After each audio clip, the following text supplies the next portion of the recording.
Lesson 30, training people.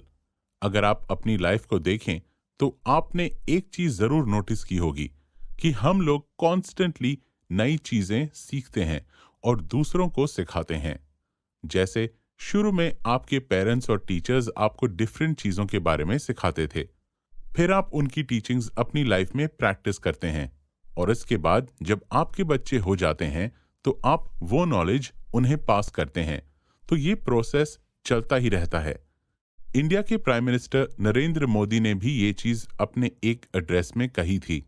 उन्होंने कहा था कि हर एक सिविल सर्वेंट रिटायर होने से पहले अपनी नॉलेज और विजडम दूसरों को पास ऑन करे, और यही चीज डिफरेंट कंपनीज भी करती हैं ताकि वो कंटिन्यूसली ग्रो हों।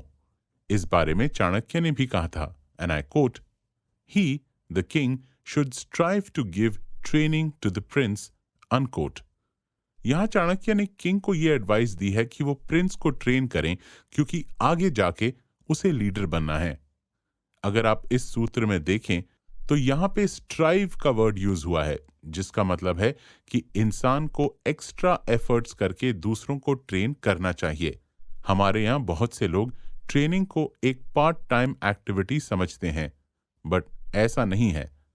ऑथर कहते हैं कि ट्रेनिंग आपकी जॉब या बिजनेस का एक बहुत इंपॉर्टेंट पार्ट है जिसे हम सबको सीरियसली लेना चाहिए। इवन अगर आप सारी फील्ड्स को देखें, जैसे स्पोर्ट्स, आर्ट्स, बिजनेस, लिटरेचर, तो इन सारी फील्ड्स में एक्सपर्ट्स ने लोगों को ट्रेन किया है। इसलिए याद रखना कि ट्रेनिंग बहुत जरूरी है, और चाणक्य की इस एडवाइस को फॉलो करने के लिए ऑथर ने कुछ स्टेप्स शेयर किए हैं। Step 1, create a training culture.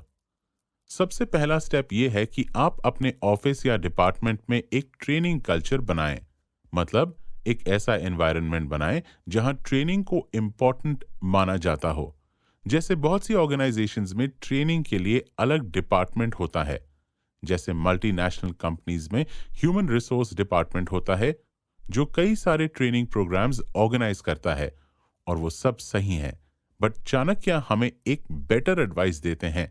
उन्होंने अपनी सूत्र में स्ट्राइव का वर्ड यूज किया है, मतलब हमें ट्रेनिंग को ज्यादा से ज्यादा इंपॉर्टेंस देनी चाहिए। इसीलिए सबसे पहले आपको ये करना है कि ट्रेनिंग को ज्यादा से ज्यादा इंपॉर्टेंस देनी है। जब आप उसे इंपॉर्टेंस दोगे तो फिर दूसरे भी उसे इंपॉर्टेंस देंगे और आपकी ऑर्गेनाइजेशन में एक ट्रेनिंग कल्चर बनेगा। Step 2, be a trainer yourself. अब जरूरी नहीं कि आप दूसरों को ये काम दो कि वो एम्प्लॉयज को ट्रेनिंग दे। आप खुद भी एक ट्रेनर बन सकते हो और अपने जूनियर्स को ट्रेनिंग दे सकते हो। ऐसा नहीं है कि आपको सारी ट्रेनिंग खुद ही देनी है, लेकिन जब आप खुद से ट्रेनिंग दोगे तो आप इस ट्रेनिंग प्रोग्राम में ज्यादा इन्वॉल्व हो जाओगे। इसीलिए ऑथर कहते हैं कि साल में एटलीस्ट एक वीक ऐसा दो जिसमें आप दूसरों को ट्रेनिंग दो, और उस ट्रेनिंग सेशन में अपनी नॉलेज दूसरों के साथ शेयर करो। उस ट्रेनिंग सेशन में उनसे अपनी विजन शेयर करो। उन्हें बताओ कि आपकी कंपनी क्या करना चाह रही है और अब तक आपने क्या किया है। Step 3, train the trainers. अब मान लो आप एक कंपनी चला रहे हो और उस कंपनी में बहुत सारे एम्प्लॉयज हैं। अब जाहिर सी बात है कि आप उन सारे एम्प्लॉयज को ट्रेन नहीं कर सकते। इसीलिए यहां ऑथर रेकमेंड कर रहे हैं कि आपके जो ट्रेनर्स हैं आप उन्हें ट्रेन करो, और फिर वो ट्रेनर्स आपके बाकी एम्प्लॉयज को ट्रेन करेंगे। ये करने से आपका काम भी कम हो जाएगा और आपके सारे एम्प्लॉयज भी ट्रेन हो जाएंगे। Step 4, make it a learning organization. Final step यह है कि आप सबको लर्निंग और टीचिंग के लिए इनकरेज करो। ये मैटर नहीं करता कि आपकी कंपनी कितनी छोटी है या फिर आपकी फाइनेंशियल कंडीशन क्या है।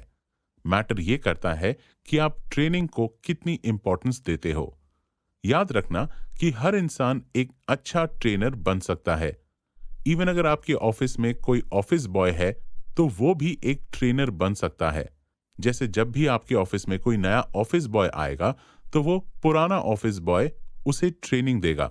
सिमिलरली आपके ऑफिस में जो एडमिनिस्ट्रेटर है वो दूसरे एडमिनिस्ट्रेटर्स को ट्रेन करेगा, और इसी तरह हर इंसान अपने सीनियर्स से सीखेगा, लेकिन कोई भी काम शुरू करने से पहले ये बहुत जरूरी है कि स्टार्ट आप खुद से लें।